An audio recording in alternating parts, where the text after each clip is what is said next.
दुर्गा नदी के किनारे बसा एक गांव फूलपुर। गांव में कुछ 100-150 लोग रहते थे। अंजलि, जो कि पास ही के जिले में रहती थी और 12वीं पास कर चुकी थी, उसके पिताजी ने बेटी को जल्दी विदा करने के लिए उसकी शादी फूलपुर गांव के मुकेश से करवा दी थी।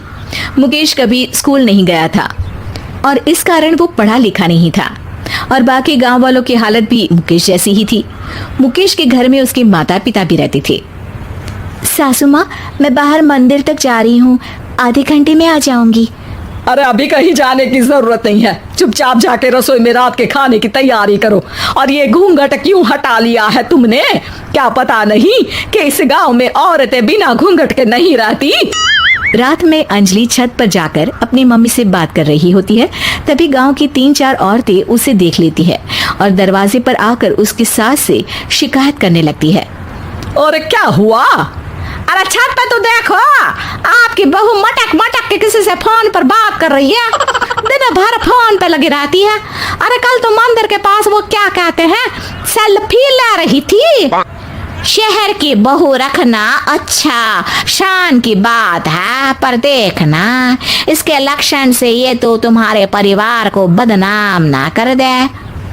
ये पहली बार नहीं था जब सास से गांव के लोगों ने अंजलि की बुराई या शिकायत नहीं की हो। अब तो ये रोज की बात थी। अंजलि ये सब सुन लेती है। जब वो नीचे जाती है तो मुकेश भी वहां आ जाता है। सास कहती है, बेटा, लोग घर आकर शिकायत करने लगे हैं बहू के कामों की, देख लो। पति हो, संयम से रखो इसे। माँ जी, मैं तो अपनी माँ से बात कर रही थी क्योंकि यहाँ कोई बात करने लायक ही नहीं है और अब मैं माँ के पास ही रहूंगी। वहाँ क्या रहना, वहाँ बाहर के लोग तो ठीक है पर घर के लोग भी इज्जत ना दे सके। अरे नहीं नहीं अंजलि, ऐसा नहीं है, धीरे धीरे सब ठीक हो जाएगा, तुम फिक्र ना करो। अरे बस कुछ बोलना ही नहीं है, सर पे चढ़ा रखा है बहू को। सास मुकेश की नरम बात सुन के वहाँ से मुंह चढ़ाकर चली जाती है। मैं तो कहती हूँ हम दोनों शहर चले जाते हैं। मैं पढ़ी लिखी हूँ, मुझे वहाँ नौकरी भी मिल जाएगी और थोड़े दिनों में आप भी वहाँ कुछ काम ढूंढ लेना। अरे नहीं नहीं अंजलि, हम यहाँ ना गांव का खेत, माँ पिताजी को छोड़कर शहर नहीं जा सकते। माँ पिताजी को कैसा लगेगा और गांव वाले क्या सोचेंगे? ये कहकर मुकेश सोने चला जाता है और अंजलि की गांव वालों द्वारा बुराई का सिलसिला बहुत दिनों तक चलता ही रहता है। लेकिन अंजलि गुस्सा ना दिखाते हुए समझदारी से काम लेती है। बारिश का मौसम चालू हो जाता है। जोरदार बारिश से पूरे गांव में हाहाकार मच जाता है। दुर्गा नदी में बाढ़ आ जाती है और बाढ़ का पानी पूरे गांव की फसल तबाह कर देता है।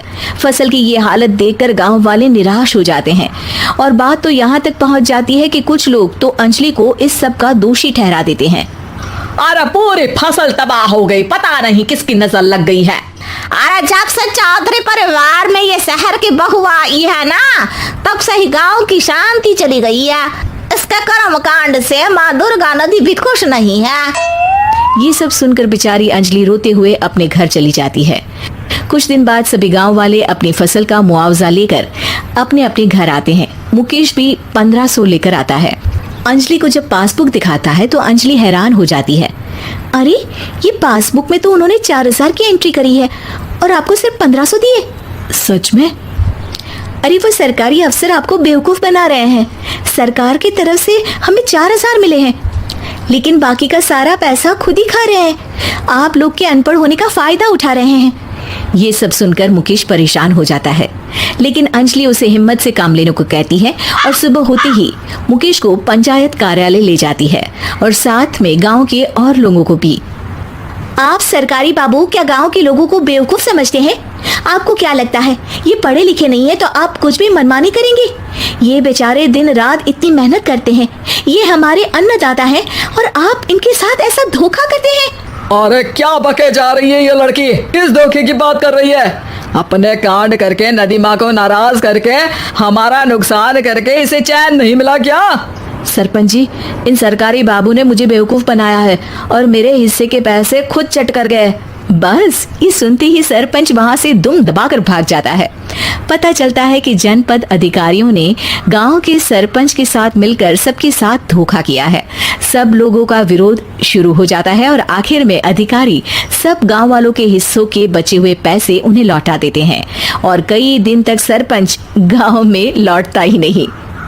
अंजलि, तुम नहीं होती तो हम गांव वालों को तो पता ही नहीं चलता कि ये हमें हर बार बेवकूफ बनाते हैं। हाँ हाँ अंजलि बेटी, हमें माफ कर दो। हम सब तुम्हें बुरा भला कहते रहे, लेकिन तुमने ही आज हमें बेवकूफ बनाने से बचाया है।